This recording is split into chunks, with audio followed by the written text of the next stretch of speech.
Bueno, pues es para mí un placer poder moderar la última mesa de hoy, que se llama Escrituras descentradas en la era global, representaciones de la errancia y la desconexión en la literatura latinoamericana. Esta es además una mesa especial que tenemos a muchos investigadores mexicanos y de esto tengo que dar las gracias, por supuesto, a Alexandra Saavedra, que está aquí, con la que he llevado mucho tiempo hablando, ¿no? Para la organización de esta organización híbrida UNAM Complutense del coloquio. La primera ponencia va a ser a cargo de Edivaldo González Ramírez, de la UNAM, que es doctorando en el programa de estudios latinoamericanos de la UNAM, es maestro en letras con la tesis Desastre a Camus, la aproximación del existencialismo en la obra de Mario Vargas Llosa. Ha realizado además una estancia de investigación en la Sorbona y, entre así otros méritos, es que forma parte del Seminario de Estudios sobre Narrativa Latinoamericana Contemporánea, CELNAC, y hoy nos va a hablar de la ponencia titulada Escribir desde el Pacífico, los diferentes mundos de Rafael Bernal. Así que cuando quieras, Edivaldo, te doy la palabra.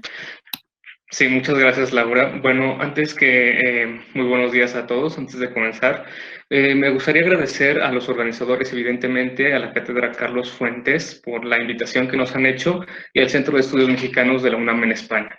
No solamente por el hecho de reunirnos, sino por hablar un poco de literatura en un momento como el que estamos viviendo, ¿no? En medio de la pandemia. Pues por ese motivo les traigo una ponencia que se titula Escribir desde el Pacífico, los diferentes mundos de Rafael Bernal. Bueno, empiezo. Y voy a empezar con un epígrafe justamente que abre el libro En diferentes mundos de Rafael Bernal. En nuestras vidas se han vivido en diferentes mundos. Sin embargo, esta noche estamos juntos hablando mientras dura la luz de la lámpara. Y mañana los cerros y los valles nos separarán de nuevo y cada quien volverá a sus pequeños asuntos. En 1967 vio a la luz En diferentes mundos, libro de cuentos del escritor y diplomático mexicano Rafael Bernal. Como prácticamente todos los libros publicados durante los años 60, esta obra está inmersa en dos momentos históricos indisociables. Uno, la internacionalización de la literatura latinoamericana de la mano de autores como Mario Vargas Llosa y Carlos Fuentes, y dos, la reorganización geopolítica del mundo posterior a la Segunda Guerra Mundial y a la disputa militar, ideológica y discursiva de dos potencias con impulsos universales.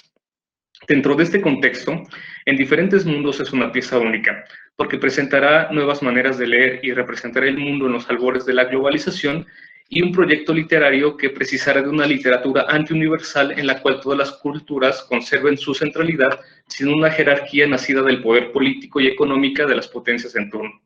En esta ponencia, se plantea demostrar cómo En diferentes mundos es una propuesta estética de Rafael Bernal para pensar una literatura verdaderamente global. El libro está conformado por 8 cuentos que oscilan entre el género policial y el relato de viajes, los cuales ocurren en 6 ciudades del mundo. Valle de Bravo, Toluca, ambos en el centro de México para quien no lo conoce, Manila, Nueva York, Tokio y Hong Kong. Este hecho no es menor, no solo por la importancia que ocuparán las ciudades en los textos, sino porque en su conjunto las narraciones funcionan como un mapeo sobre el mundo posterior a la Segunda Guerra Mundial. Es decir, la obra plantea una descentralización del mapa del mundo que por años se había centrado en las metrópolis imperiales europeas. Dos elementos reafirman esta idea. El primero, que el gran protagonista del libro es el movimiento, inicia en los pueblos rurales que ven alterado su sistema de vida a partir de la modernización en México, es decir, la periferia de la periferia, y termina con 3 ciudades de Oriente, las cuales se vuelven el centro cosmopolita capaz de aglutinar diferentes identidades. El segundo elemento es de la mano con 3 libros académicos que el escritor escribió paralelamente. En diferentes mundos busca un mundo pensar el mundo, a partir de los mares, principalmente del Océano Pacífico, poniendo en entredicho la fascinación colonial que ha tenido Occidente por el Océano Atlántico desde el ensanchamiento del mundo en el siglo XVI. Ahora bien, uno de los temas que atraviesan los cuentos es la relación entre los personajes y los centros de poder en Occidente. Todos los personajes sufren violencia sistemática que se distribuye desde las matrices imperiales y se rebelan ante ella, ya sea huyendo o intentando sobreponerse a la influencia que ejerce sobre todos los puntos de la Tierra. Salta a la vista que los protagonistas pertenecen a minorías o a identidades no hegemónicas, las cuales no tienen representatividad en el discurso occidental y padecen la violencia sistemática que los aísla de, entre comillas, el concierto universal, ya sea un mexicano en Nueva York, un indio en Hong Kong o una mujer norteamericana en Tokio. Debido a la imposibilidad de analizar los 8 cuentos en su particularidad, en esta ponencia me centraré en 3 ejes centrales del libro.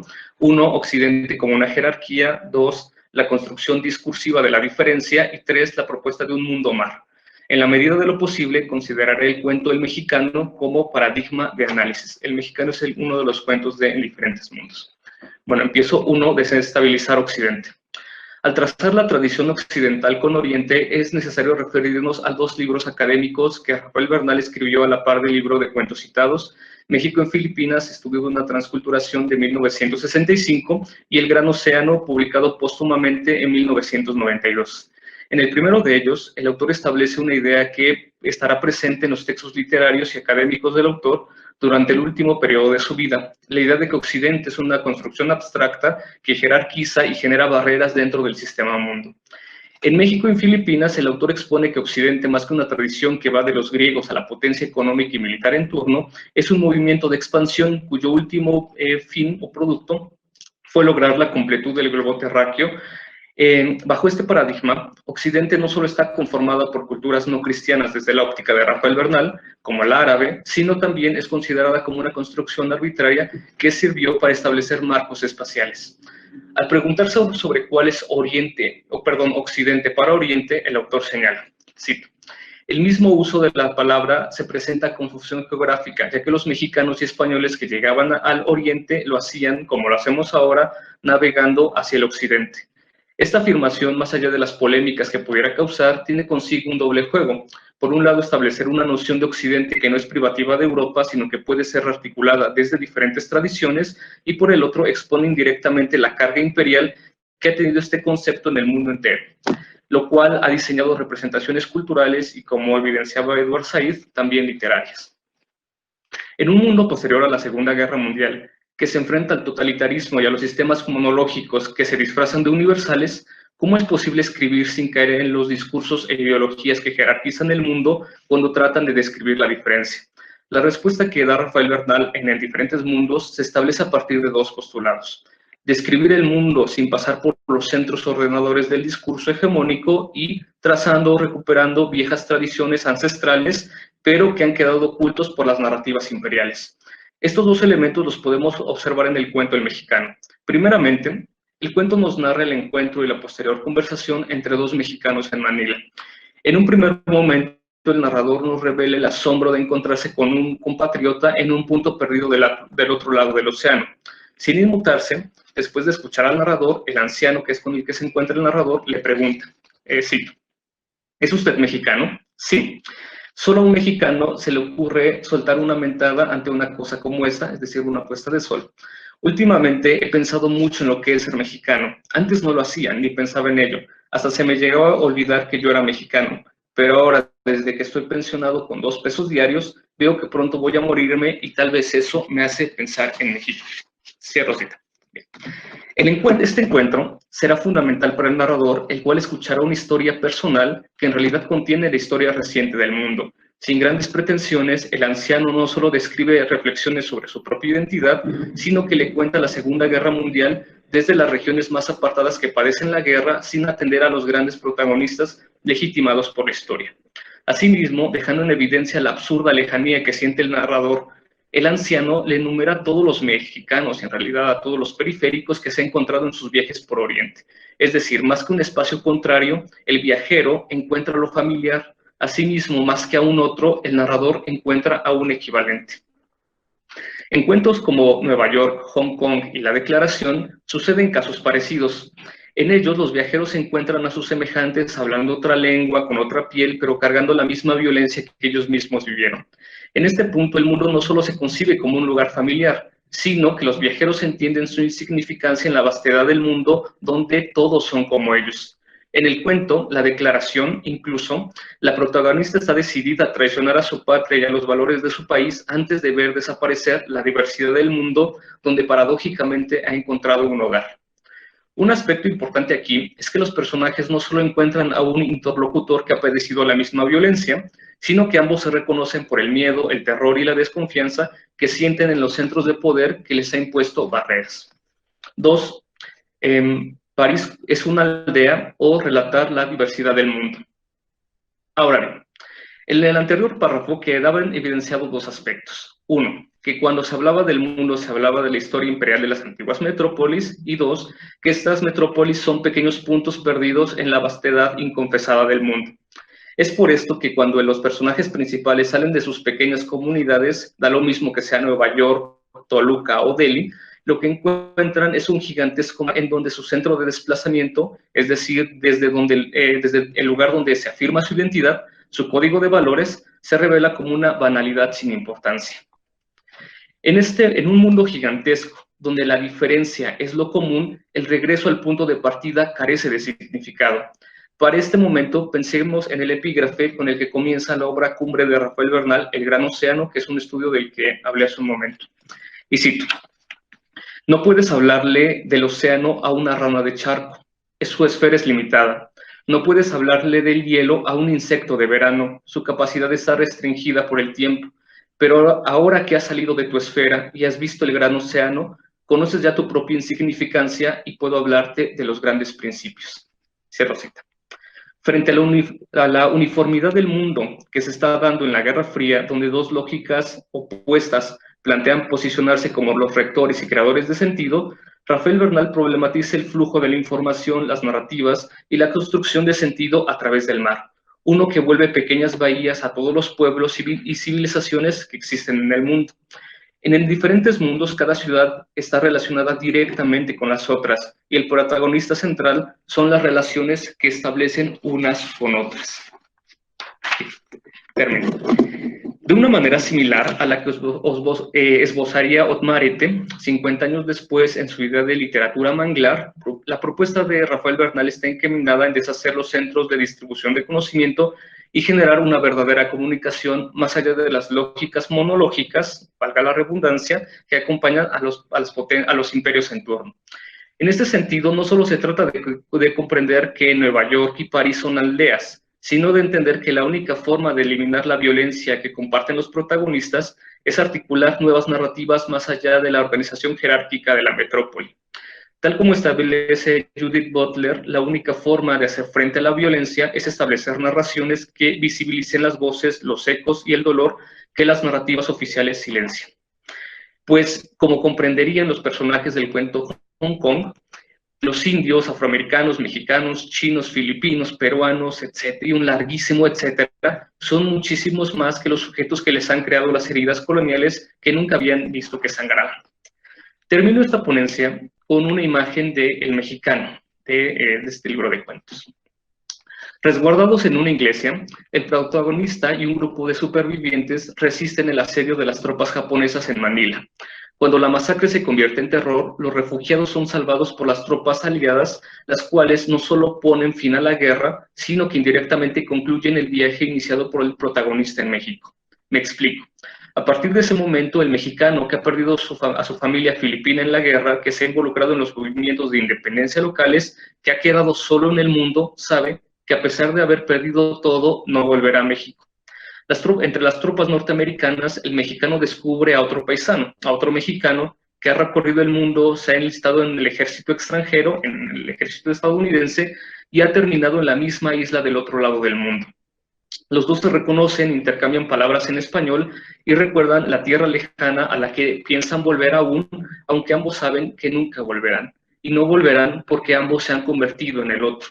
Es decir, no se puede volver al lugar de origen si nunca se ha salido de él. Bien, muchas gracias. Esa es la parte que me gustaría hablar de Rafael Bernal de diferentes mundos, y bueno, con esto concluyo mi participación. Muchas gracias. Bien, gracias por la claridad y por ajustarse al tiempo tan bien. No, ahora, sí, yo sé que hay poco tiempo. Gracias. No, muchas gracias. Ahora le paso la palabra a Marco Polo Taboada, de la Universidad La Salle Pachuca, Él es doctor en estudios latinoamericanos por la Universidad Nacional Autónoma de México, maestro en humanidades y licenciado en letras hispánicas por la Universidad Autónoma Metropolitana Iztapalapa. Ha realizado una estancia de investigación en la Universidad Nacional de San Marcos y bueno, forma parte del Seminario de Estudios de Narrativa Latinoamericana Contemporánea y tiene varios trabajos sobre Luisa Valenzuela, Sergio Ramírez y Manuel Escorza. Ahora nos va a hablar exactamente de la ponencia que se titula La tumba del relámpago de Manuel Escorza, el devenir de Incarri. Así que, cuando quieres. Muchas gracias. Muy buen día acá en México todos, tardes en España. Deseo agradecer primero también a los gentiles organizadores de la Facultad de Filología de la Universidad Complutense, desde luego al Centro de Estudios Mexicanos de la UNAM en España y particularmente a la Cátedra Extraordinaria Carlos Fuentes de Literatura Hispanoamericana y a su coordinadora ejecutiva Alejandra Saavedra, a quien le tengo mucho cariño y mucha gratitud por esta invitación. Comienzo entonces con un epígrafe del propio Manuel Escorza que tiene que ver, que explica de alguna manera en qué consiste este mito de Incarri. Cito, es el epígrafe. Y comprendió que era el disperso cuerpo del dios Incarri que se reunía bajo las entrañas de las cordilleras que ahora volvían al cataclismo. Incarri volvía, Incarri cumplía su promesa. En vano los extranjeros lo habían decapitado, destazado su cuerpo, enterrado sus restos en los extremos del universo. Bajo la tierra, el cuerpo de Incarri había seguido creciendo, juntándose con los siglos. Y ahora por fin se reunía. Cuando mis hijos sean capaces de enfrentarse a los extranjeros, entonces mi cuerpo divino se juntará y saldrá de la tierra para el combate final, había anunciado Incarri. Se cumplía. Ese es un fragmento de La tumba del relámpago y ahora sí comienzo con mi intervención. La tumba del relámpago constituye la culminación del proyecto escritural más ambicioso de Manuel Escorza. 5 novelas redactadas en poco más de 10 años y publicadas entre 1970 y 1979, en las que se narran los abusos cometidos por una compañía minera en connivencia con las autoridades civiles y militares contra campesinos de los Andes centrales. A decir de los estudiosos de esta pentalogía, la beta mítica, o al menos parte importante de ella, es patente al inicio de la novela, de esta última, de La tumba del relámpago, cuando un ganadero de nombre Remigio Villena contempla el resurgimiento de Incarri, el Inca Rey, en un tejido, y cito aquí, primero vio vientos que se contradecían, las montañas seguían inmóviles, pero los vientos se contradecían. Por el movimiento de los árboles se percató de que no eran ordinarios. Infinidad de veces había admirado ese poncho. Ahora por primera vez veía. El poncho cobraba vida ante sus ojos. Fin de cita. Desde el inicio de la novela, Villena es presentado como un hombre privilegiado. Puede ver lo que otros no. Sin embargo, este don no es innato, sino el resultado de un arduo proceso que implica paciencia, concentración y conocimiento de su entorno. En otras palabras, la de este ganadero es una habilidad que conlleva un proceso formativo en el que mirar es descifrar y por consiguiente entender. Remigio Villena es en suma un lector, pero de textos distintos a los de la tradición occidental. La peculiaridad de la decodificación que emprende Villena estriba en la índole de los signos que interpreta y de la relación que hay entre estos y la realidad a la que remiten. Se trata de tejidos que prescinden del lenguaje escrito y en los que las imágenes se mueven cuando se las mira con atención. Decir que los ponchos cobran vida significa que el movimiento de los elementos representados narra una o varias historias. Así, la raíz latina de la que proceden las palabras texto y tejido revela en este caso su plena coincidencia. Los ponchos también son escritura y relatan, pero lo hacen de un modo diferente al de la grafía, situación importante en un entorno como el andino, predominantemente oral. Además, los tejidos confeccionados por doña Añada, la ciega del pueblo y guardiana de la memoria local, pretendían, se dice, documentar el pasado de la propia comunidad, haciendo las veces de historiografía, aunque el resultado haya sido tan opuesto como desconcertante, ya que, cito, en la desesperación de su ceguera, creyendo tejer el pasado, había tejido el porvenir. No pudiendo avanzar bajo la luz por el mundo de afuera, la ciega había viajado por el mundo de adentro y sin saberlo había recordado lo que todavía no había sucedido. Fin de cita. He aquí otra diferencia notable. Mientras que la escritura convencional sirve para entender el pasado, los tejidos de la ciega invierten esta relación y son útiles para ahondar en el futuro, para saber lo que ocurrirá. De esta manera, Remigio Villena entabla una relación poco común con estos documentos de tela. Aprende a mirarlos y cuando cobran vida, intenta descifrarlos, aunque el mensaje que expresan sea ambiguo, simbólico, críptico. Por si fuera poco, el campesino se obstina en leerlos de modo tal que le permitan incidir sobre la realidad a la que refieren. Cito, las profecías de la ciega se habían cumplido con espantosa minuciosidad. Las inundaciones, los crímenes, las masacres se reconocían siempre después de ocurridos. El acontecimiento sobrepasaba la dolorosa preocupación de Villena, empeñado en saber antes. Fin de cita. Villena no es, como puede verse, un lector pasivo, sino uno que procura transformar su contexto luego de la contemplación.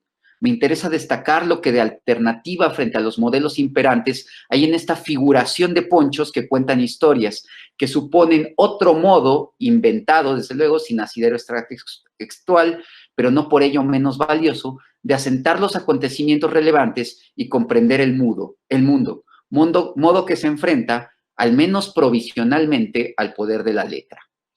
No obstante, los alcances de esta escritura atípica o alternativa, como le he denominado, sufren un viraje cuando su lector se reconoce en uno de esos ponchos. Cito, este es Remigio Villena diciendo, yo no soy un dibujo, gritó Remigio Villena, fin de cita. La anagnórisis del personaje coincide con la negación de lo plasmado en esa otra materialidad. Al oponerse a ser una imagen de tela, es decir, objeto de la representación, el ganadero desautoriza los mantos como fuente de la verdad y el saber. Páginas más adelante, cuando el propio Villena llegue a la Torre del Futuro, una especie de archivo en donde se resguardan los ponchos en los que consta todo el porvenir, repudia lo que expresan y los quema, según lo dicho por el narrador. Cito, intuyó que había llegado al futuro y lo rechazó, porque no quería ya acatar ninguna ley emitida en las sombras por la mano de una delirante sombra ciega, sin ordenarse él mismo y obedecerse él mismo, asumir su propio futuro. Fin de cita. Luego de incendiar esa torre del futuro con los tejidos que había dentro, Villena ni siquiera lamenta su pérdida, en tanto un acervo único y distinto de las fuentes documentales comunes. Y cuando el resto de los campesinos cuestiona su decisión, es decir, ¿por qué quemó los ponchos?, su respuesta es categórica. Cito, no quiero el porvenir del pasado, sino el porvenir del porvenir, el que yo escoja con mi dolor y mi error. Fin de cita. El meollo de esta intervención del personaje, que ha sido citada, por cierto, como muestra de un supuesto tránsito del pensamiento mítico a la conciencia histórica, está en advertir hacia dónde se dirige. Llama la atención que Villena haya decidido incendiar la torre él solo y que al exponer las razones que lo llevaron a tal determinación se exprese también en singular. En otras palabras, Remigio Villena, el representante de comuneros, deviene el líder cuando paradójicamente toma decisiones determinantes para la colectividad sin siquiera consultarla. Convencido de la necesidad de renunciar al destino plasmado en los ponchos y labrarse uno propio, Villena acude a una expresión que sintetiza su pensar. Cito, solo los comuneros liberarán a los comuneros. El narrador, fin de cita, por su parte agrega, ¿dónde había leído esa frase? No importaba, porque nadie se libertaría jamás mientras ellos obedecieran los mandatos de la ciega. Fin de cita. Pese a que el narrador no le concede relevancia a la fuente de tal expresión, a la postre resulta vital, pues se trata de las palabras con que cierra un apartado previo firmado por un tal Manuel Escorza, que desde luego es la figuración textual del autor. En otras palabras, el personaje Remigio Villena se deshace material y simbólicamente de los ponchos y con ellos de esa otra forma alternativa de interpretar la realidad para acatar el mensaje que leyó en algún lado, el periódico en donde se publica este manifiesto. En suma, el ganadero sucumbe ante el influjo de la grafía e intercambia los delirios, como los denomina el narrador, de la ciegañada por la lucidez del intelectual. se asume como el causante de la liberación y la autonomía del grupo el que dirige. Cito, nuestra empresa solo depende de nuestro coraje, nadie decidirá más por nosotros. Existimos, somos hombres, no sombras tejidas por una sombra, dice, fin de cita. Aunque sus primeras palabras como hombre consciente y libre son el eco deformado de la voz del secretario de Política del Movimiento Comunal, el mismo Manuel Escorza. En suma, Remigio Villena contraviene la forma de mirar, leer y entender la realidad andina que lo caracterizó durante gran parte de la novela y adopta otra acorde con la de los demás protagonistas. En adelante, el liderazgo que asume Villena y su concientización están estrechamente ligados a su nueva forma de leer y, en consecuencia, a su adhesión y subordinación a la voz de un intelectual que lo guía. Si este tránsito no ha sido señalado por la crítica escorciana, se debe acaso a la condición proteica del narrador, quien funge como intermediario entre el personaje y el lector. La voz narrativa sabe lo que Remigio Villena piensa y lo que le ocurrirá, e incluso hace que el lector vea y comprenda el contenido de los ponchos al mismo tiempo que el personaje. No hay que olvidar, sin embargo, que el lector accede a esta revelación a través de la palabra del narrador, es decir, con la mediación de la escritura, que es su propia forma de mirar, leer, comprender, opuesta, como he dicho, a la de Villena. Continúa entonces. El ganadero sucumbe ante el influjo de la grafía e intercambia los delirios, como los denomina el narrador, de la ciega añada por la lucidez del intelectual. Se asume como el causante de la liberación y de la autonomía del grupo que dirige. Cito, nuestra empresa solo depende de nuestro coraje. Nadie decidirá por nosotros. Existimos, somos hombres, no sombras tejidas por una sombra. Dice, fin de cita, aunque sus primeras palabras como hombre consciente y libre son el eco deformado de la voz de un intelectual. En suma, Remigio Villena contraviene la forma de mirar, leer y entender la realidad andina que lo caracterizó durante gran parte de la novela y adopta otra acorde con la de los demás protagonistas. En adelante, el liderazgo que asume Villena y su concientización están estrechamente ligados a una nueva forma de leer y, en consecuencia, a su adhesión y subordinación a la voz del intelectual que lo guía. Si este tránsito no ha sido señalado por la crítica escorciana, se debe acaso a la condición proteica del narrador, quien funge como intermediario entre el personaje y el lector.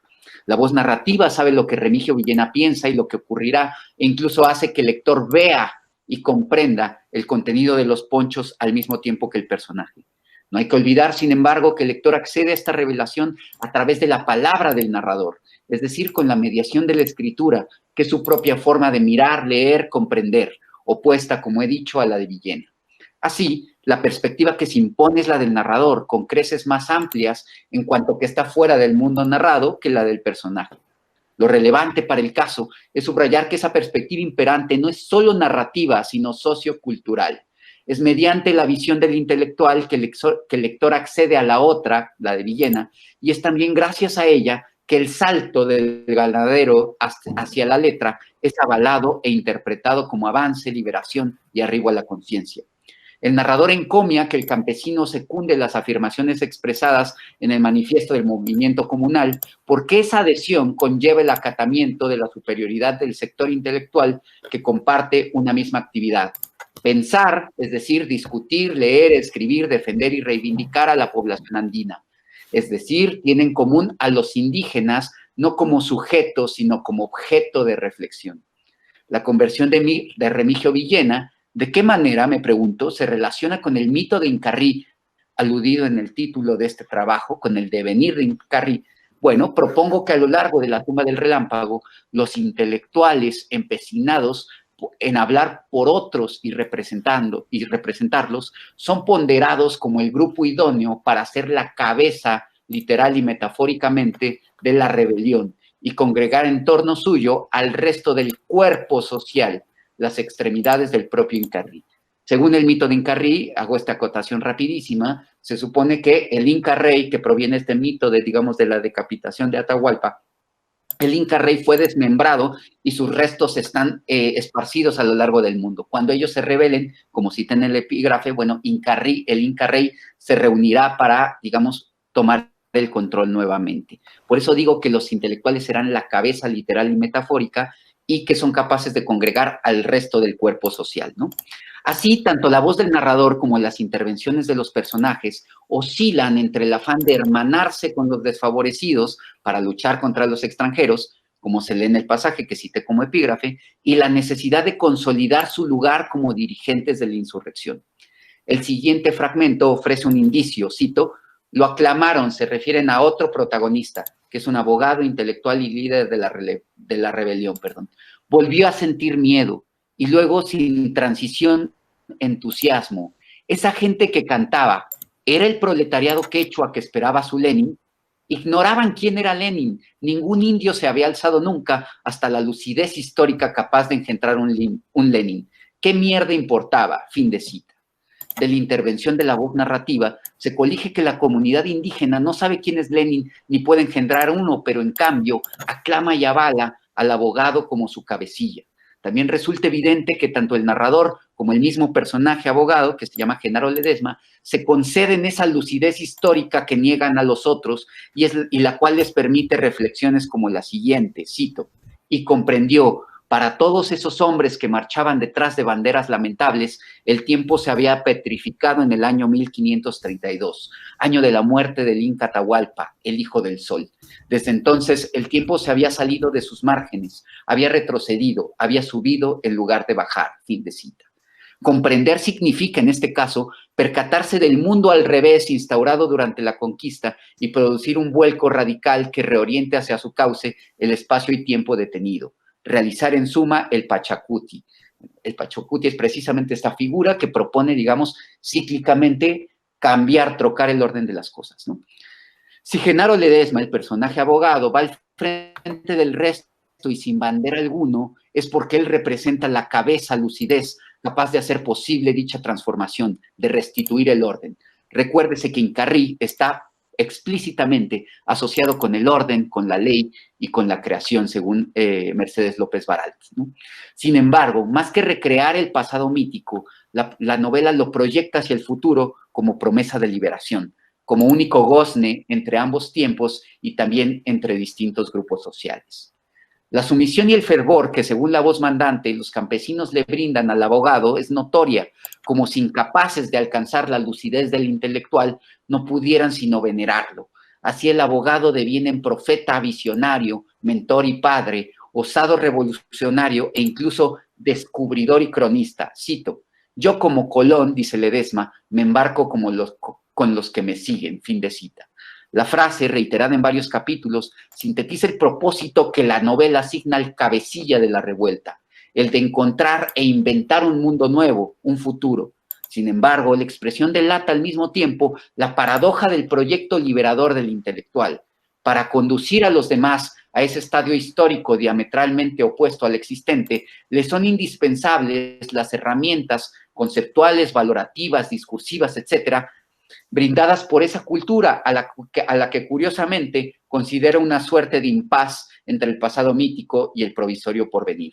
En todo caso, esta tensión no es ajena a las convenciones de las viejas crónicas de Indias con las que la novela está en constante diálogo y también en deuda. En La tumba del relámpago, el narrador delega en el intelectual, desdoblado en un conjunto de voces y personajes que comparten su mismo horizonte sociocultural, la labor de suturar lo desagregado, inarmónico e irreconciliable. El verbo no es accidental. El sector intelectual pretende coser y cerrar la herida abierta por la conquista, conciliar los extremos a la vez que alzarse triunfal sobre los letrados, es decir, sobre los letrados aquellos, digamos, que obedecen, que acatan la palabra, el poder de la letra, y también sobre los campesinos, carentes, según lo expuesto, de los medios necesarios para hacerse oír y de la conciencia histórica para convertir sus reivindicaciones en una revolución.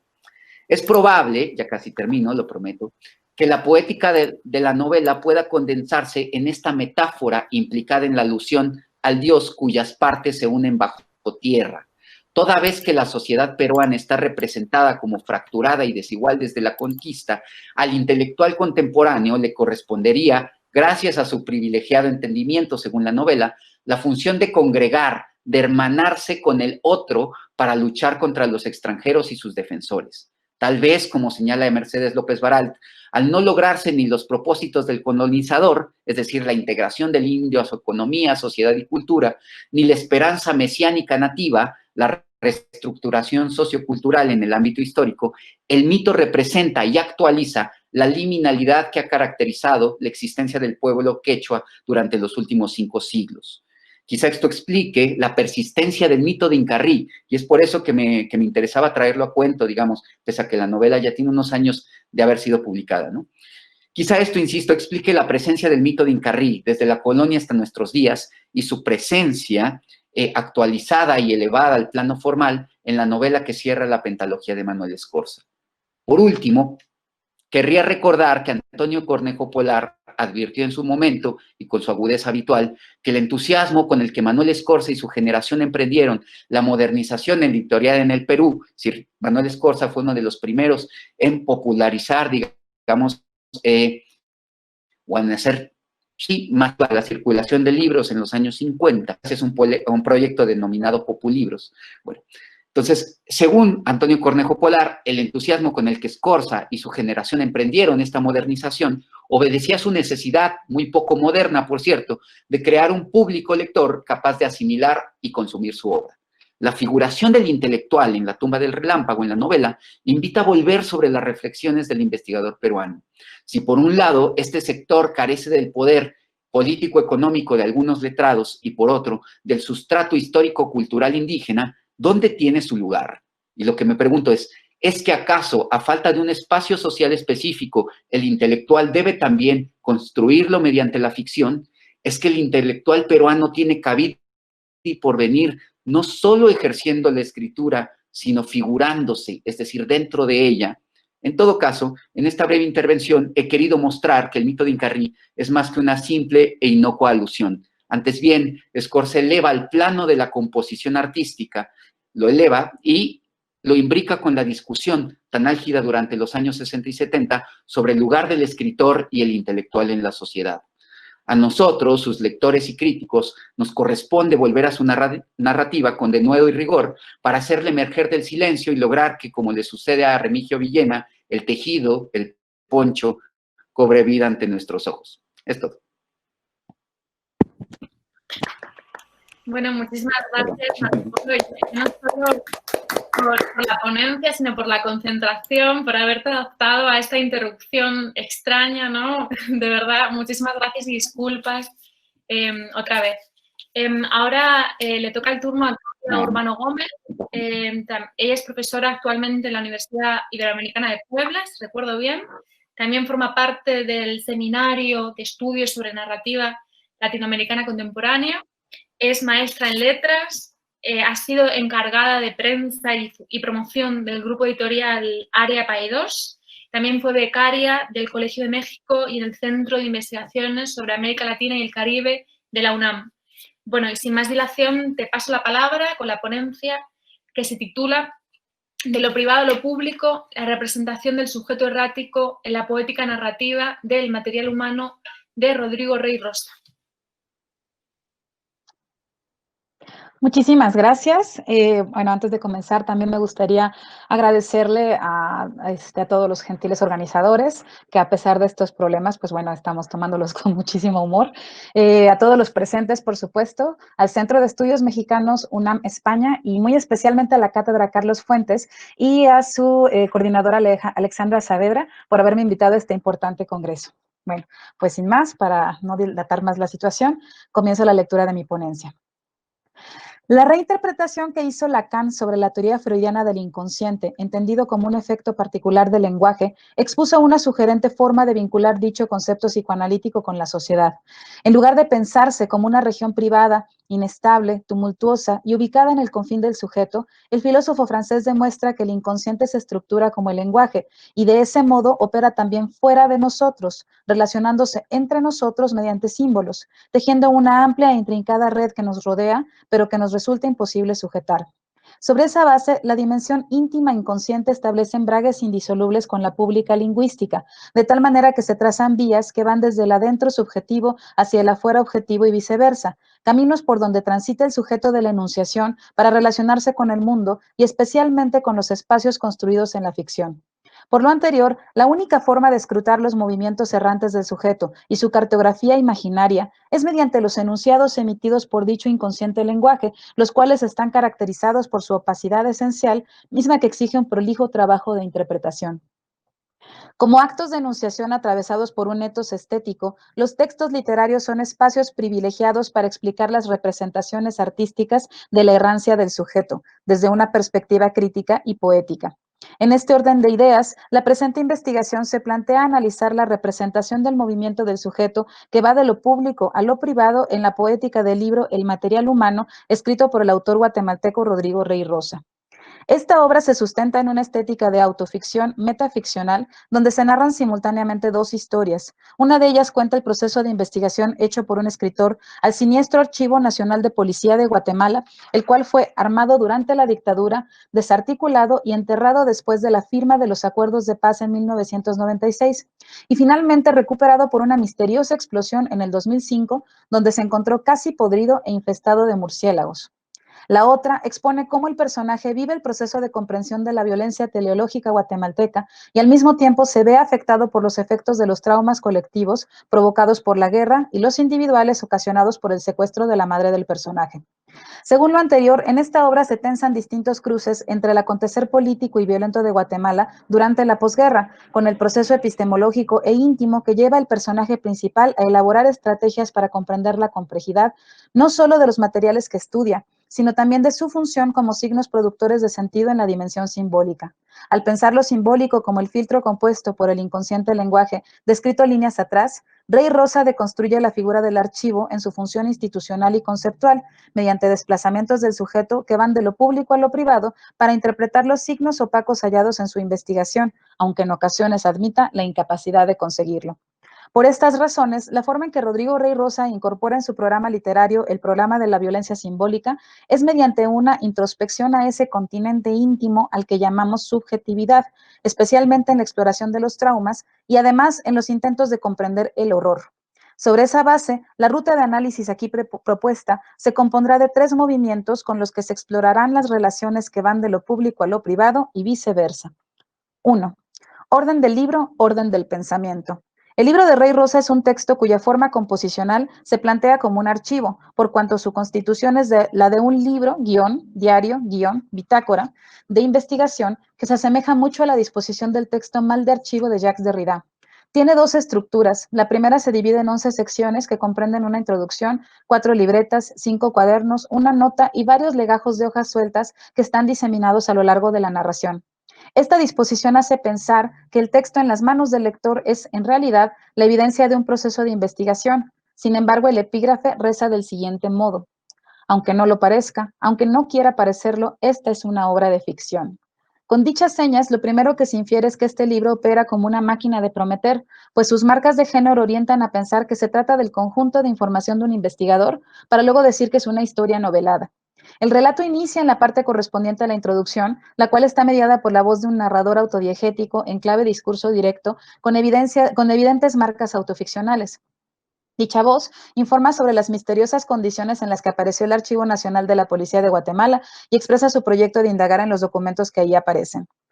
La segunda estructura, por otro lado, se da mediante una escisión en la historia. Hay una prohibición hecha al personaje por la que debe dejar de investigar en el archivo. Dicho suceso no solo marca el habitual conflicto con que cambian los planteamientos de la situación inicial propio de la narrativa, sino que también provoca transformaciones en la tipología textual. Con ello, se traza la segunda estructura. Esta nueva fragmentación se organiza del siguiente modo. Por un lado, antes de la restricción, el relato se asemejaba a un registro riguroso de trabajo y por el otro, posterior a la proscripción, adopta la forma de un diario personal. Justo en esta bipartición se hace palmaria la puesta en abismo que va de lo público, es decir, la investigación ordenada y coherente, a lo privado, o bien el diario personal e íntimo. Ambas se organizan de manera similar a una estructura de caparazón, donde la primera contiene a la segunda. En ese orden de ideas, ambas distribuciones hacen visibles los vínculos que estriban entre la experiencia objetiva de un acto epistemológico, es decir, la investigación, y la recolección de las vivencias sentimentales que este proceso implica, o bien el diario. 2. El trauma colectivo y el trauma personal. Las figuraciones del trauma se dan en este libro mediante representaciones literarias del acting out, lo cual es, según Dominic Lacapra, cito, un conjunto de situaciones en las que el pasado nos acosa y nos posee, de modo que nos vemos entrampados en la repetición compulsiva de escenas traumáticas, escenas en las que el pasado retorna y el futuro queda bloqueado o atrapado en un círculo melancólico y fatal que se retroalimenta. De dichas figuraciones se desprende la postura discursiva del autor sobre la violencia simbólica y la epistemología del mal, y al mismo tiempo son evidencia de un examen personal del sujeto que lo vincula con el dolor de toda la colectividad. Lo anterior se muestra en el siguiente ejemplo. En principio, el personaje comienza su investigación revisando las fichas del gabinete de identificación, una sección del archivo que había sido enterrada cerca del lugar donde este último fue encontrado. Tales fichas contenían el registro de la información almacenada durante la guerra, es decir, todo un sistema de arresto y vigilancia que ejercía el Estado sobre la población. Debido a la forma en que fue encontrado, el gabinete de identificación era entonces una tumba de papeles secuestrados que debiendo haber permanecido oculta, se había manifestado. Conforme el escritor revisa las fichas, nota que los motivos de arresto son muy irregulares, pues van desde lo más inocuo, como bailar tango en una cervecería, hasta lo más grave, como los asesinatos. La mayoría de los fichados son indígenas o bien personas de estrato pobre, verificable por los oficios registrados en la información, tales como brequeros, canteros, carboneros y engrasadoras. Por lo tanto, se infiere que el castigo se aplicaba no necesariamente por cometer un crimen, sino por ser personas susceptibles a imputárseles cualquier delito, sin tener la capacidad de defenderse.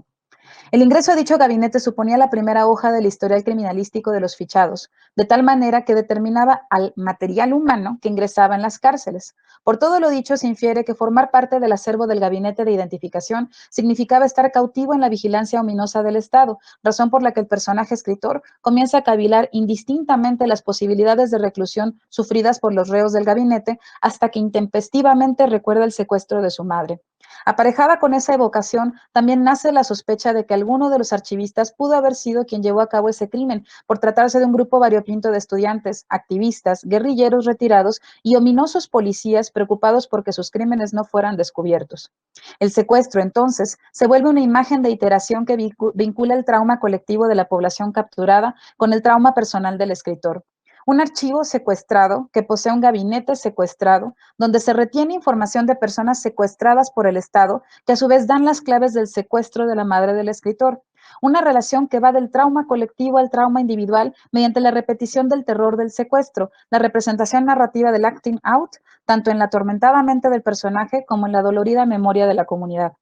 Dichas iteraciones van cobrando cada vez más fuerza en la historia y otorgan más velocidad al relato, porque mientras los recuerdos del personaje lo torturan, el mismo efecto causan las múltiples amenazas que éste recibe por sus indagaciones y búsquedas en el archivo, de tal manera que el trauma personal cobra materialidad en la frágil integridad del personaje, como también adquiere discursividad con las clarificaciones que ofrecen los hallazgos dentro del archivo.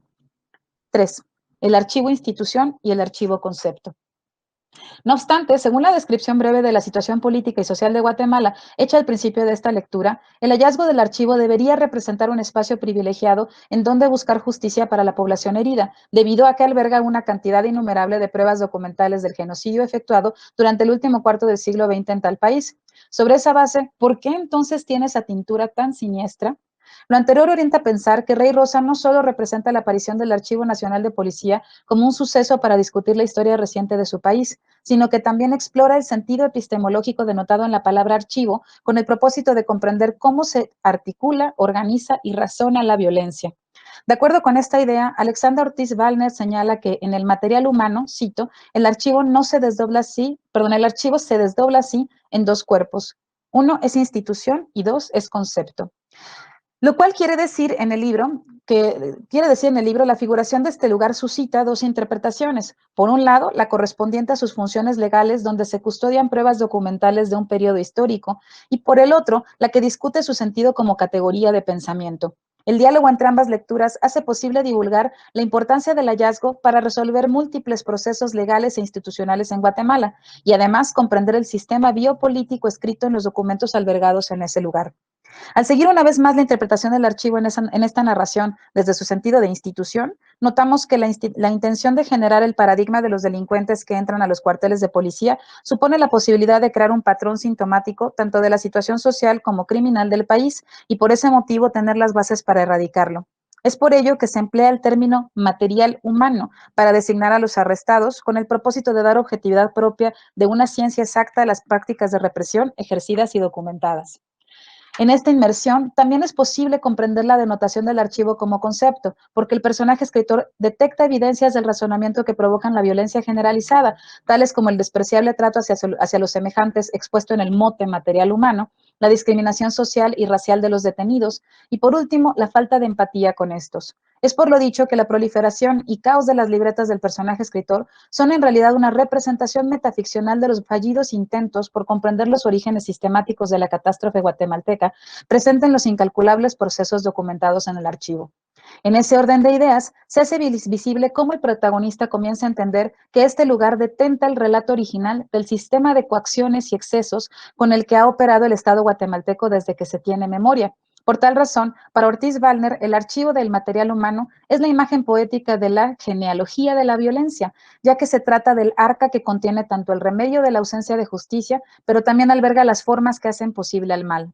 Por lo anterior, en este libro, el archivo es la representación alegórica del inconsciente colectivo guatemalteco, de la misma manera que los cuadernos y la bitácora comprenden la representación literaria del inconsciente personal del escritor-personaje, atormentado por los traumas colectivos e individuales. A su vez, el proceso de lectura, interpretación y comprensión surge del enfrentamiento con la opacidad de los signos y la resiedumbre de la amenaza, razón por la cual el material humano termina siendo la hermosa crónica de una derrota. El personaje ingresa al archivo y sigue los pasos de la archivística para llegar a un resultado coherente, pero no lo consigue. Al prohibírsele volver a dicho lugar, intenta continuar su vida cotidiana, pero tampoco lo logra. Desea mantener una relación estable con su novia, no obstante falla. Se propone novelar sobre lo vivido, pero resulta vencido. Es por tal razón que su fracaso representa una seña nefaria en el carácter privado subjetivo de la narración, de manera similar a como las amenazas a su vida hechas por el ominoso Estado son en lo colectivo objetivo. Lo anterior se afirma en la perenne obsesión del personaje escritor a reincidir en su trauma. Por ejemplo, al encontrarse con su novia, habla sobre las visitas al archivo. Cuando ve a sus familiares, menciona sus hallazgos. Las veces que su hija lo visita, se distrae pensando en dicho lugar. Cuando viaja a Europa, todos sus amigos extranjeros notan cómo reinciden los mismos temas. De acuerdo con esto, cobra un sentido revelador una de las reflexiones finales del personaje que dice, cito, me pregunto si en realidad he jugado con fuego al querer escribir acerca del archivo. Mejor estaría que un excombatiente o un grupo de excombatientes, y no un mero diletante, y desde una perspectiva muy marginal, fuera quien antes saque a la luz lo que todavía puede sacarse a la luz y siga oculto en ese magnífico laberinto de papeles. Si no he podido novelarlo como pensé que podría, es porque me ha faltado suerte y fuerzas. Fin de cita. Finalmente, la perspectiva del narrador personaje principal visibiliza los contrastes y tensiones que caracterizan el relato del material humano, estructurado por una poética de iteración y obsesión, cuyos movimientos exponen y ocultan la silueta del horror palpitante que atormenta al sujeto de la enunciación. La velocidad de esa oscilación es en principio sosegada, pero pronto adquiere un ritmo perenne que hace de la trayectoria zigzagueante una ominosa representación de la violencia teleológica que aún perdura. Muchas gracias.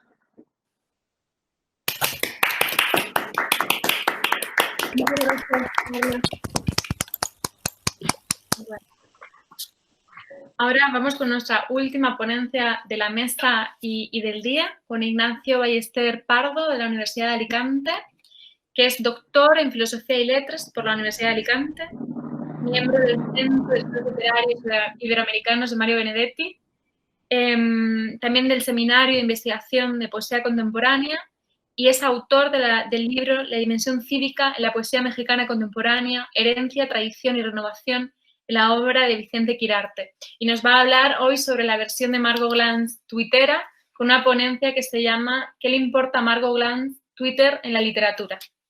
Así que cuando quieras, Ignacio. Muchísimas gracias.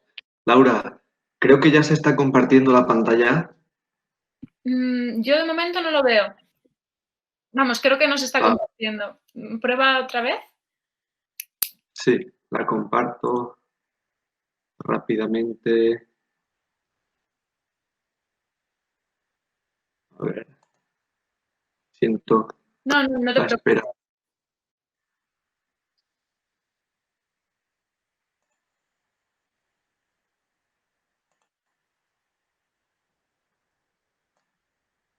Sí, es que me da error, pero bueno, No, si no... No te preocupes, voy a mirar, yo creo que tengo tus diapositivas y lo comparto yo. Un segundín.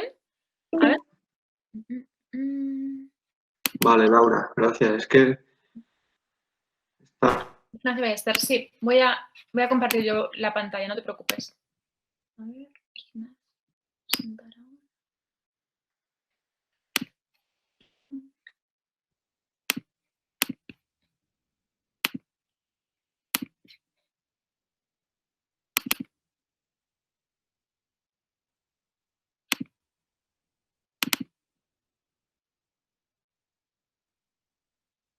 ¿Se está abriendo?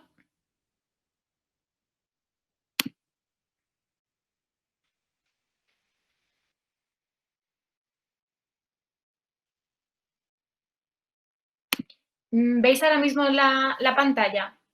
Sí. Vale, pues Sí. Ignacio, me avisas cuando quieras que pase de diapositiva. ¿Veis las diapositivas, verdad? Sí. Vale. Sí. Pásalo, Laura, a ver si... A ver, voy. Gracias, Laura. Vale, sí. Sí, pues intento ajustarme al tiempo si se me escucha, porque hubo un problema con la cuenta esta de... No es la mía y parece que no la reconoce. Pero gracias, Laura, si se me escucha.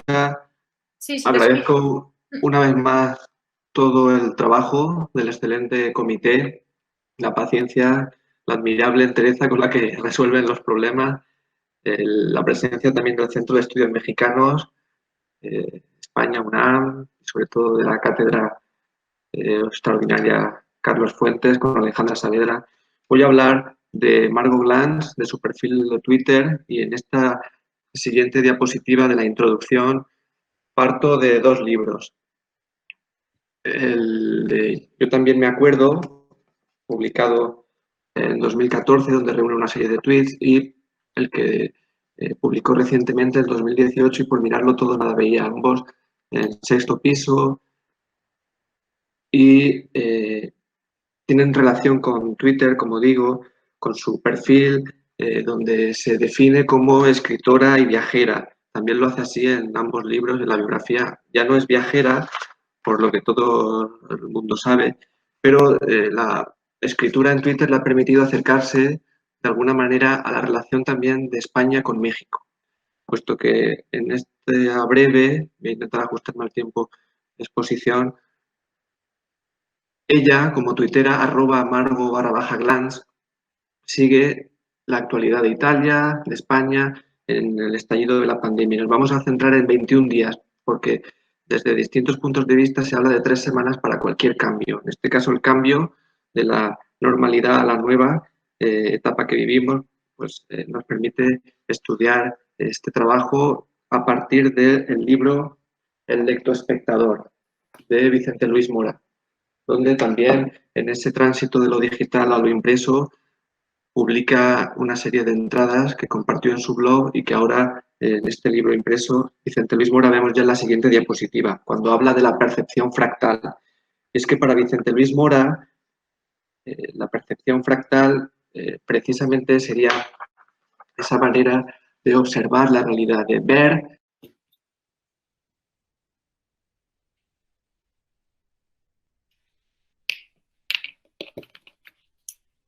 Parece que se ha ido la conexión. Yo no lo escucho. Decía que tenía problemas con su cuenta, ¿no?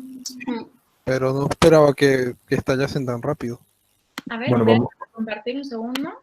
Vamos a esperar un momento y si no, de todas formas tenemos también su vídeo, ¿no? Su vídeo, sí, si no, voy a buscarlo. Vamos a darle un minutillo, ¿no? Por si pudiese... Ya esta mesa está siendo de lo más conflictiva. Pero a ver.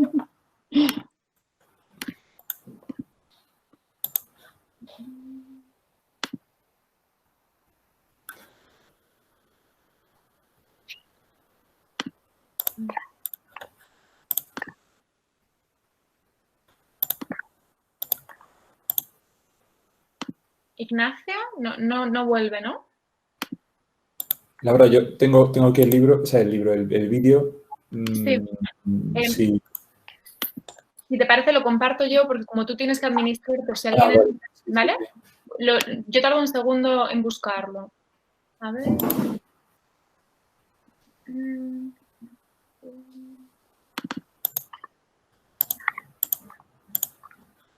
Vale, aquí lo tengo. Voy a compartirlo. Ya si vienes lo decís por el chat, porque yo cuando comparto no puedo mirar nada.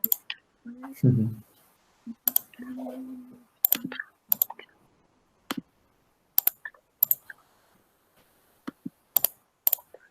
Ah, mira, está intentando entrar ahora, Ignacio. A ver, pues le preguntamos. Bueno, yo voy a empezar a...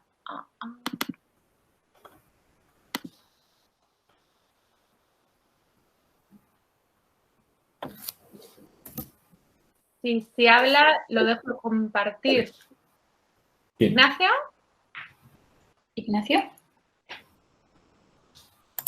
Está conectado, pero no sé, no tiene problema. Nada, da igual. Para hacer, bueno, ponemos el vídeo y luego que se No una. sé si Ah, se no, ahora. escucha o ya Sí, ponen sí. el vídeo como ustedes consideren. Ahora sí. Sí, ¿Qué ¿no? prefieres, Se escucha. Ignacio? Si se escucha, puedo continuar por este otro dispositivo, agradeciendo otra vez la paciencia, la presentación que comparte, creo, Laura, con La vuelvo a ese poner. concepto de la percepción Venga. fractal de Vicente Luis Mora, donde habla de ese conocimiento pre-experiencial. Primero la existencia, después la esencia, decía Sartre, del que proviene el conocimiento de base. Se adquiere a través de una percepción fractal, fragmentaria, sucesiva, como la que estamos siguiendo lamentablemente ahora mismo. En principio, el ser humano ve igual que ante una pantalla o el ordenador, percibe una serie de realidades que solo entiende mediante una serialización tras efectuar un recorrido con los ojos. Ese recorrido con los ojos, del que habló Sor Juana en el libro que da nombre a Y por mirarlo todo nada veía, a este encuentro, a esa percepción fractal de Vicente Luis Mora, es la serialización que se produce con los tweets de Margot Glantz. En su doble vertiente, lo reconoce ella misma cuando en un tuit dice que estoy aprendiendo a bilocalizarme como la monja de Ágreda. La escritora observa el exterior desde la ventana que tanto nombra en Twitter, en Coyoacán, desde donde se asoma y ve, por ejemplo, cómo esas medidas del gobierno mexicano que anuncian restricciones va cambiando el sonido de la calle al que en otros contextos pues, no atendía.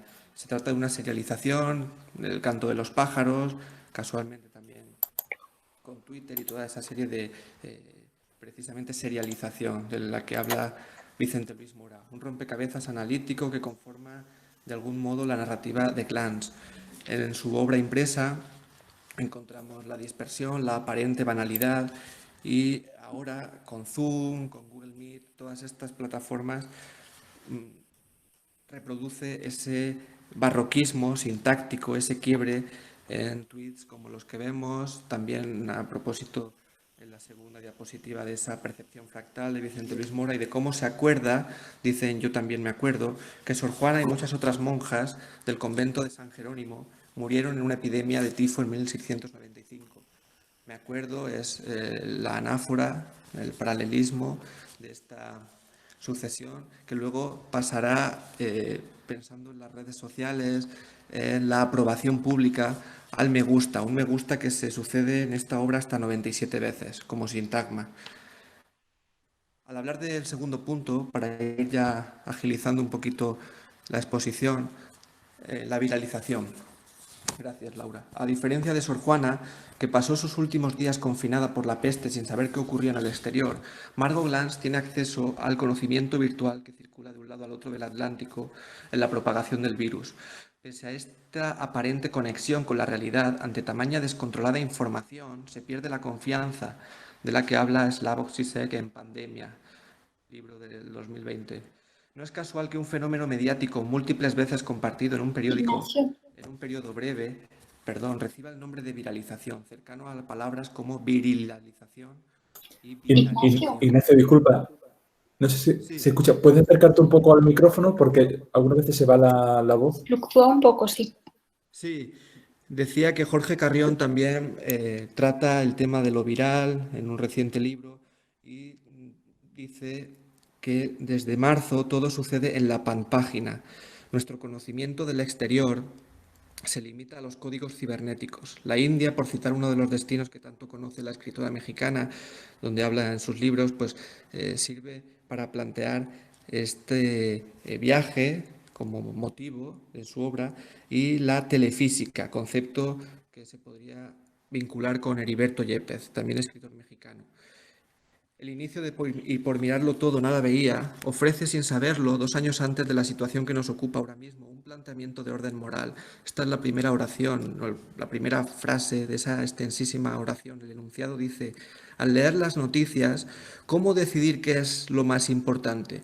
Y ahí continúa, ¿no?, con una ristra de tweets, enumeraciones, noticias aparentemente inconexas, banales, para buscar qué es lo importante. Ese parece el propósito de Margot Glantz, tanto en sus obras impresas como en los tweets que quizá dentro de unos meses terminen ocupando un libro. Lo vemos en pantalla a la derecha, impreso, luego en los tweets de la izquierda. Ya para ir terminando, en el tercer punto, la tercera diapositiva, después de esas bromas que hemos disfrutado en Twitter gracias a la instantaneidad, a la interacción con otros perfiles, sobre todo el encierro no impide el movimiento en la transhumancia. Con las redes sociales, la tecnología y, no lo olvidemos, la literatura, se cumple la máxima de Xavier Mertre y Vicente Quirarte o Fernando Fernández.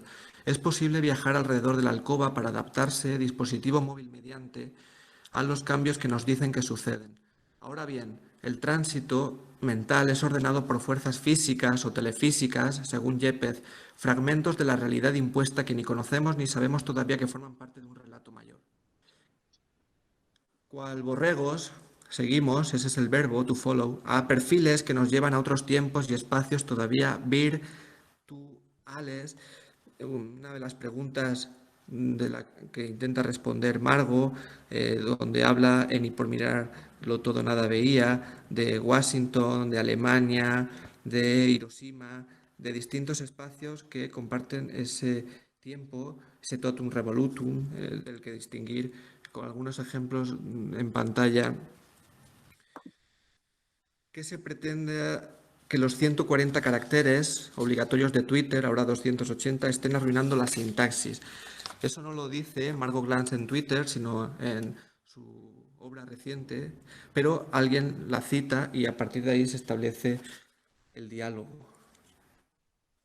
Cuando hablamos de transhumancia podemos también referirnos a esa entrada de Jorge Carrión por estos días que analizamos, cuando pasa una semana y Margot Glantz no publica en Twitter, no comparte sus comentarios, sus impresiones, prácticamente son monotemáticas a propósito de la pandemia. Pues Jorge Carrión, en su diario ensayo Lo Viral, este sería otro tema, porque la crónica en Twitter también se vale del género, subgénero del diario, pues el 18 de marzo de 2020, la siguiente diapositiva habla de cómo la gente desde Italia, luego en Madrid, ha comenzado a sufrir todo, y hacemos énfasis en ese término para al final no ver nada.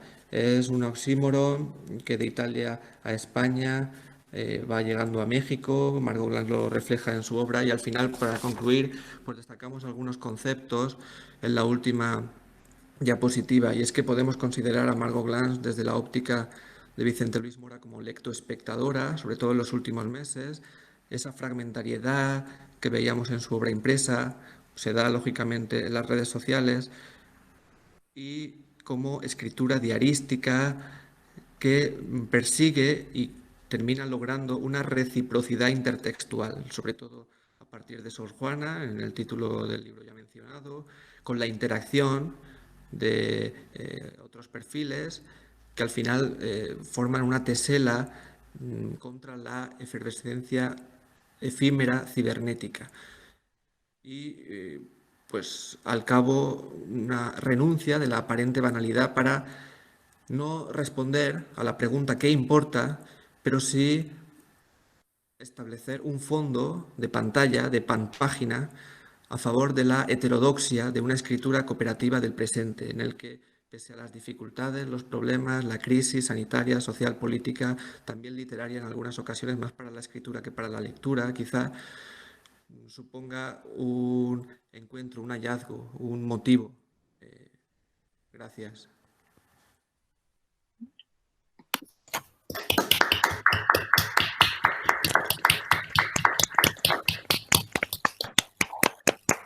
Ha sido muy interesante y lo hemos podido seguir bien, yo creo que ha estado todo muy bien. Yo creo que ahora, después de tantos altercados, nos merecemos al menos 15 minutos de paz y de preguntas. Entonces, yo recuerdo, Ana, la palabra. Tengo el micrófono activado, vale. Sí, pues, en primer lugar, me gustaría felicitar a los comunicantes que han llevado a cabo maravillosas ponencias con gran interés. Gracias. Y mi pregunta, bueno, es una pregunta, sí, una pregunta más que un comentario, es para Edivaldo. Y Edivaldo, tú has mencionado el modelo vegetal del mangle o del manglar. No sé si Edivaldo está por ahí. Claro, sí estoy aquí, estoy esperando a que termines. No, nada, y lo has dicho que es un concepto que trabaja Otmarete, ¿verdad? Sí, justamente. Si pudieses extenderte un poco más en eso, porque me parece, bueno, a mí me interesa bastante. Sí, claro. Bueno, Otmarete, bueno, sobre todo en el libro de hay literatura en movimiento, este libro que de hecho se publicó en España, fue una traducción que se hizo en el 2008. Bueno, justo establece, bueno, esas literaturas en movimiento y parte de la literatura de viajes, ¿no? De eso se ha hablado muchísimo, creo, la literatura de viajes, toda la teoría que ha desarrollado. Sin embargo, Otmarete, que expone esa idea de la literatura manglar, sobre todo al final del libro, donde establece cómo, más que hablar de una literatura, que en realidad hay otros teóricos, el propio Moretti ha hablado de esto, ¿no? Más que ver una literatura única, universal, tenemos diferentes literaturas y todas esas literaturas son tan válidas como cualquier otra, es decir, que tenemos ciertas tradiciones que se van articulando y de otra forma no hay una centralidad, o sea, no es como que la literatura universal vista desde, no sé, de la lengua inglesa o qué es o francesa o lo que ustedes quieran, sino que todas las literaturas que se han desarrollado son valiosas como si estuvieran en un manglar, o sea, como si cada una tuviera su centralidad y a partir de eso pues no hay una idea de centro, periferia, etcétera, como se ha organizado, o literatura colonial, metropolitana, etcétera, como se ha desarrollado la literatura pues prácticamente durante mucho tiempo. Y esto está muy de la mano con, de nuevo con Moretti, ¿no? Cuando hace este artículo de, ahorita no recuerdo el nombre exacto, si alguien, Carla me ayuda, que recuerdo que en algún momento en el seminario lo comentábamos, expone algo mismo, justamente de abrir un poco más esa discusión, ¿no? No de una literatura, sino de literaturas. Y Otmarete lo expone muy bien en su idea de literatura manglar. No sé si más o menos pude contestar a tu pregunta, Ana, pero bueno, al menos es un primer esbozo, ¿no? Sí, totalmente. Y puedo preguntar. Se ve clarísimo. ¿Tiene alguna relación o concomitancia con el rizoma de luz? Sí, bueno,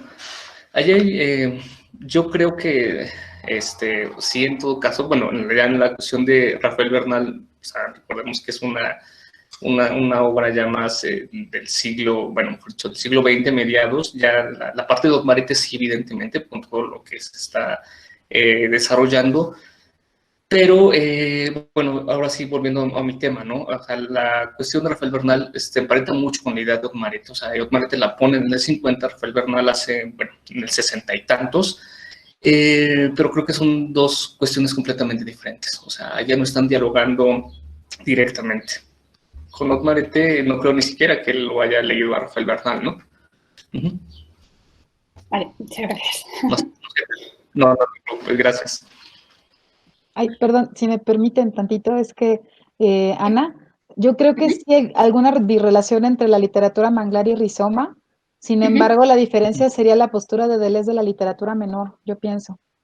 O sea, porque al final del día, Otmarete sí está proponiendo que lo que dijo Edivaldo, ¿no? O sea, una literatura descentrada, proliferante, y con todo, a mí me parece que en el caso de Rizoma de Deleuze, pues está presente también esta cuestión de la literatura que, pues, se habla por cuestiones coloniales, o sea, o la lengua que se habla por cuestiones coloniales, ¿no? O sea, el ejemplo de Kafka es como muy claro al respecto.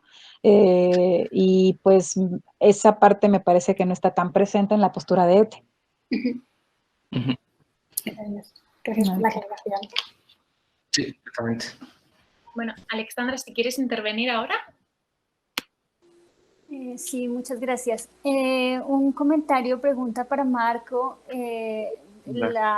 Tu ponencia me hizo recordar un texto muy reciente de Juan Cárdenas, del escritor colombiano, en donde él retoma, para mezclar un poco elementos del arte y de la literatura, los quipús, que son estos tejidos con estas bolitas que narran una historia a través de la tela, ¿no? Prehispánicos. Me preguntaba, escuchándote, si quizá hay alguna otra obra literaria peruana, o si hay algún escritor contemporáneo que tú conozcas que retome esa idea del tejido, en donde se narra y se cuenta a través, o sea, se puede leer a través de una tela y se puede leer a través de otros elementos. Y en este caso, bueno, desde la tradición prehispánica, no sé si los quipús aparezcan por ahí en algún otra obra. Sí, bueno, los quipus como que son, recuerdan estos como cordeles con nudos, ¿no? Que servían justo para ir contabilizando, digamos, narrando de maneras no lineales, pues forman parte de esa tradición prehispánica. Gracias, Ale, por la pregunta.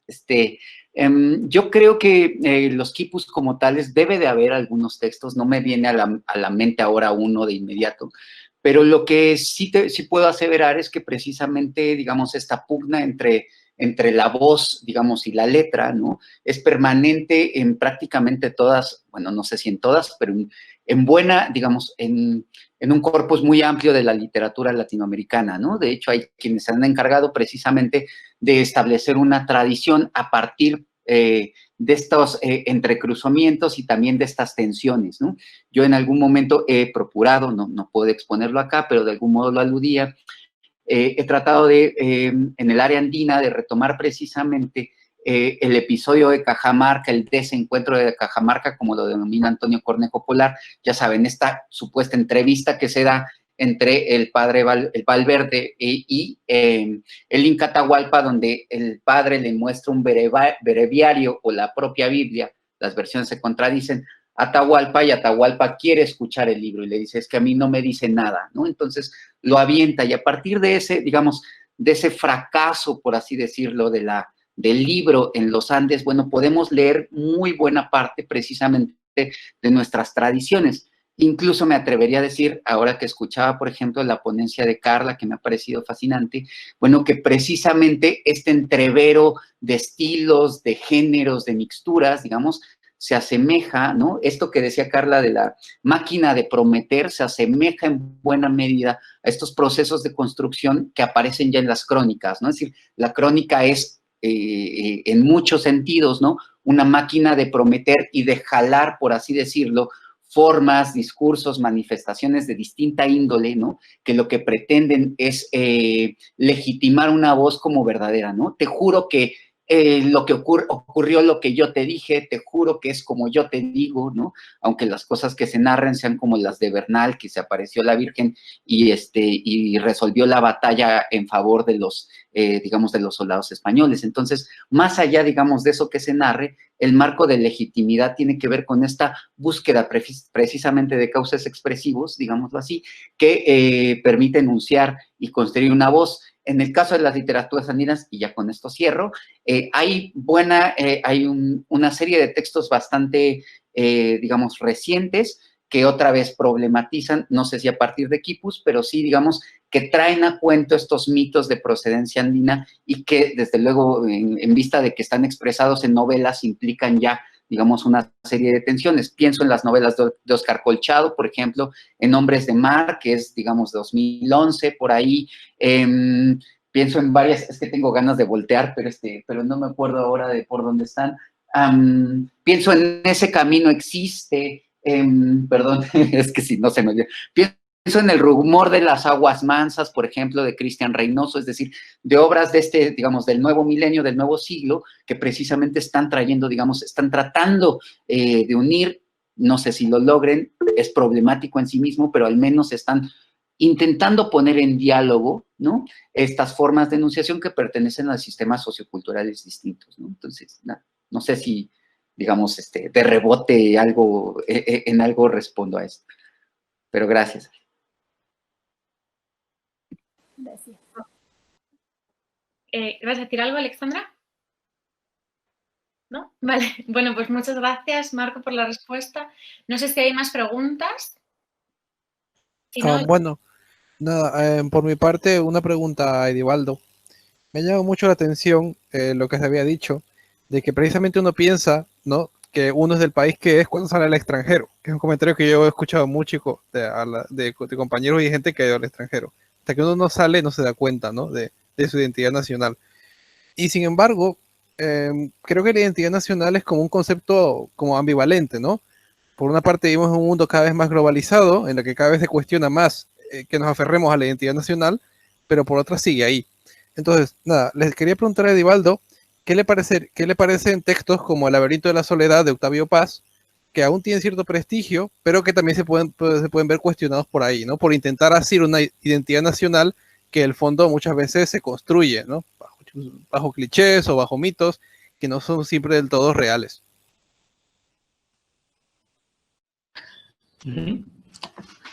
Sí, bueno, me escuchan ya, ¿no? Sí, muchas gracias, Gerson, por tu comentario y que nos puede ayudar un poco a plantear muchas cosas, ¿no? A platicar también. Claro, la construcción de la identidad como una construcción, ¿no? Zygmunt Bauman tiene prácticamente todo un libro en el que habla sobre la identidad, de las identidades, cómo se están construyendo a partir, en un primer momento, de la idea del Estado-nación. Posteriormente, cuando surgen de nuevos cambios en el mundo, pues esas identidades después se van construyendo de diferentes maneras y pues lo que estamos pasando, ¿no? Es decir, las identidades siempre están ligadas a un poder, del poder de nombrar, ¿no? ¿Quién te nombra de una identidad mexicano, chileno, colombiano, español, lo que sea, ¿no? Es decir, siempre hay una cuestión del ejercicio del poder y también de una forma de ejercicio de violencia. No solamente es eso, evidentemente, la identidad también se forma de diferentes maneras, como ya lo sabemos, no todo es identidad de mexicano, sino que dentro hay otras identidades que están presentes, ¿no? Lo curioso es que exactamente como bien lo dices, cuando se ven otras identidades, cuando en realidad se abre ese panorama, y que eso lo da mucho la literatura de viajes, se expone no solamente el contacto con lo que de una u otra forma se ha desarrollado como el otro, ¿no? Sino que en realidad no es otro, es otra, no es, ahora sí que no quiero decir el otro yo, o sea, sino es uno mismo el que se encuentra con otra identidad y que puede abrir ese camino a decir, bueno, no hay una identidad que legitima un ejercicio de ir y regresar. A ver, esto lo explico de mejor manera, ¿no?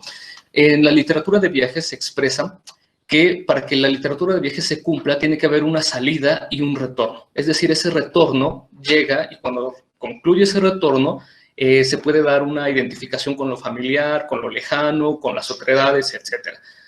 Sin embargo, lo curioso es que en realidad el viaje lo que hace es que muestra ahora sí la complejidad del mundo, muestra ahora sí lo pequeño que es una identidad, muestra otras maneras de concebirlo y eso prácticamente desdibuja, o mejor dicho, visibiliza las nociones de poder que están detrás de esas identidades. Y yo creo que eso es muy valioso y pues no solamente lo vemos en la literatura, sino también en nuestras propias experiencias como viajeros, ¿no? Con esa idea de completar el panorama del mundo desde nuestra propia experiencia personal, ¿no? Así que yo creo que es muy interesante, Gerson, lo que planteas, porque, bueno, sobre todo pensar las identidades en el siglo XXI, ¿no? Justamente en el momento en el cual estamos viviendo, donde, pues, las movilizaciones se van a seguir dando, van a ser un problema interesante, importante, bueno, más que problema, una situación que va a plantear nuevas formas de plantear las identidades, ¿no? O identidades móviles como se están, digamos, conceptualizando en este momento, ¿no? Y sí, muchas gracias, Gerson. Nada, a ti por responder. No sé si alguien No, tiene alguna pregunta. gracias. Si no, yo tendría una para Ignacio, y que es, a la hora de recopilar los tweets de Margot Glantz, me pregunto si hay un criterio de selección o en cambio se agrupa todo, porque, otra pregunta más, con los tweets, con la literatura que se construye en base a tweets, me resulta o me sucede algo similar que con los diarios, ¿no? En el sentido de que no sé si me acerco a ellos por quién los ha escrito y por lo que han escrito antes, o si por el contenido en sí, ¿no? Yo, por ejemplo, recuerdo La tentación del fracaso de Julio Ramón Ribeiro, que en un momento él pensaba y decía, no sé si estoy escribiendo algo de calidad o si lo otro que escribiré dará legitimidad a esto que estoy escribiendo, ¿no? O sea, como, no sé si me estoy explicando, ¿no? Si legitima lo que has escrito antes, los tweets que escribes, o si no. Sí, totalmente, Laura. Muchas gracias por la pregunta. Pues a la hora de estudiar su obra impresa, desde yo también me acuerdo, ahí por mirarlo todo nada veía, ni todo lo que aparece en la obra impresa son tweets, ni todos sus tweets forman parte posteriormente de su obra impresa. Es decir, yo también me acuerdo un porcentaje mínimo de tweets los ha publicado anteriormente en la red social. Ahora tienen ese guiño, ese juego, ¿no? De 140, ahora 280 caracteres. Son banales. Es cierto que si ahora los leemos, no nos parece una obra no coherente, que tenga un argumento. Es el juego de, y por mirarlo todo nada veía. Está copiando, recopilando noticias, fragmentos, y por mirarlo todo nada veía aún tiene menos presencia en la red social. Es el punto de partida, la red social, pero si registramos y buscamos en una opción avanzada las sincronías, las concordancias, no se dan prácticamente. Entonces, a mí me parece interesante su obra impresa como juego, como del que tú hablas, ¿no, Laura? ¿Cómo eso se puede entender ahora con una persona que acaba de cumplir 90 años, que es escritora, viajera, narradora, académica, y cómo esa banalidad nos está inundando hasta no ser capaces de percibir realmente qué es lo importante en una obra literaria? Ese me parece que es el juego más interesante, inundarnos de lo fútil, de lo que no tiene ningún interés, y al final, desde que se decreta el estado de alarma, yo me entero también por la alarma que me suena en el móvil cada vez que ella publica. Para hacer este estudio sigo, además de la búsqueda avanzada, ese tweet en el momento, porque es realmente cuando tiene significado, cuando tiene sentido. Luego en un libro impreso pues tiene el juego, el mosaico, pero pierde totalmente la interacción con el público, quién le responde, cómo cambia las palabras, cómo critica. Desde que se decretó el estado de alarma, prácticamente todo lo que publica en las redes sociales va con ese tema.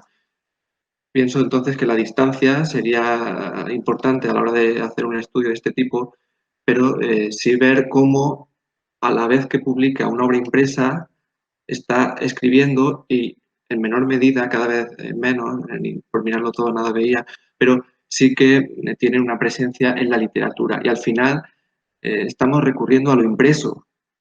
Defendemos cada vez más lo virtual, el formato digital, pero estamos ante muchas propuestas, experimentaciones que no se sostienen en la red, que necesitan luego un estante en el que caber como libro. Si es un proyecto, al final va a terminar siempre en el sentido contrario, ¿no? Como libro, como publicación impresa. Y ese me parece que puede ser próximamente uno de los trabajos desde lo banal y la literatura que estamos leyendo ahora mismo.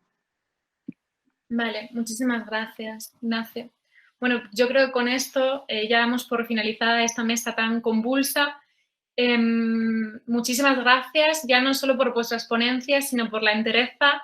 A veces es difícil mantener la concentración, incluso la templanza, en una mesa de comunicaciones, y no me puedo imaginar en una mesa en la que nos han hackeado como debe ser.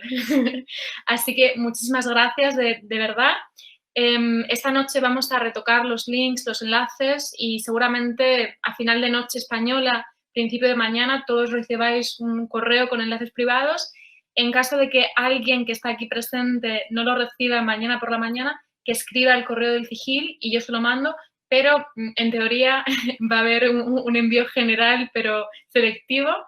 Y nada, eso, muchísimas gracias. Laura, muchísimas gracias a ti por organizar esto y por el espacio y por toda la gestión en medio de la crisis del hackeo. Nos vemos mañana. Nosotros entramos igual otra vez un poquito tarde porque por las horas de sueño, pero los acompañaremos también en las mesas que alcancemos mañana. Pues nos vemos mañana entonces. Hasta luego, chicos. Gracias por todo, chicos. Nos vemos Gracias mañana. por todo. Gracias. Hasta mañana. Hasta mañana. Hasta mañana.